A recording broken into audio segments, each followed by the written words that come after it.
Тетрис. Но самой крутой электронной игрушкой в кармане был, конечно же, Тетрис.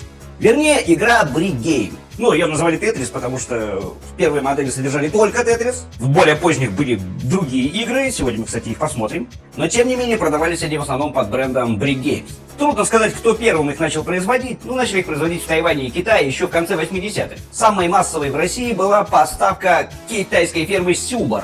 И да, это была игра, в которую играли не ради графона. Странно, что я играл, я вообще не воспринимаю игры без нормального графона. Игра была простая, примитивная, и правила не нужно было объяснять. Потыкал кнопки и все понял. Сами хендхелды славились своей живучестью. Когда мы проигрывали, мы кидали их в стену. Если кто-то положил на стул, мы могли сесть своей попой. Да и они просто падали со стола, и ничего не случалось. Вот это надежность. Попробуйте уронить со стола Nintendo Switch.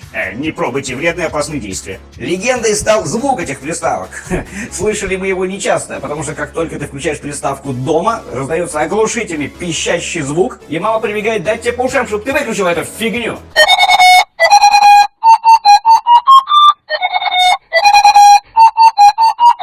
Заткнись, блядь, окей? Не дай боже включить звук на переменке. Или тем более на уроке. Или в автобусе. Не-не-не. Эти приставки, как телефон, всегда у нас находились в беззвучном режиме. Помимо прочего, эти приставки были своего рода пауэрбанком. Потому что если ты едешь в дороге, слушаешь плеер, и у тебя в плеере садятся батарейки, то всегда был под рукой донор. Из Тетриса можно было вынуть 2 пачки батарейки и зарядить их в плеер.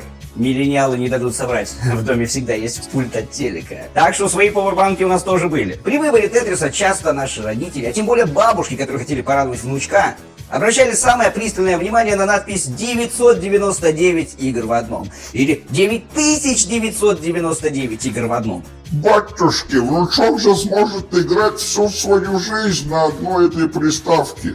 Интересно, сколько надо было бы потратить время, чтобы познакомиться с каждой игрой хотя бы по паре минут? Есть математики в чате? Рассчитайте. Помните, я упоминала про мультик на приставке Электроника? Так вот, про Тетрисы ходили точно такие же байки. Городская легенда гласила, что есть определенная комбинация клавиш, которая позволяет либо посмотреть мультик, либо открыть какие-то игры, которых нету в этом Тетрисе. К слову, на самом деле я видела видосы, где чуваки на ютубе разблокируют дополнительные игры, потому что там одна ROM-микросхема и, скорее всего, для всех моделей одинаковая. Но насчет мультика, конечно, это был бред. Хотя, кто-нибудь пробовал на ней вводить код Konami? Ну, в чем точно было преимущество этих старых добрых handheld'ов, это в том, что там не было ни доната, ни рекламы. Хотя, зная, как Анимакс любит депать в игры, скорее всего, он найдет способ депнуть и в Тетрис, чтобы открыть дополнительные фигуры. Зная Тетрис, я бы скорее донатил, чтобы закрыть дополнительные фигуры. Например, вот эту корявую штуку.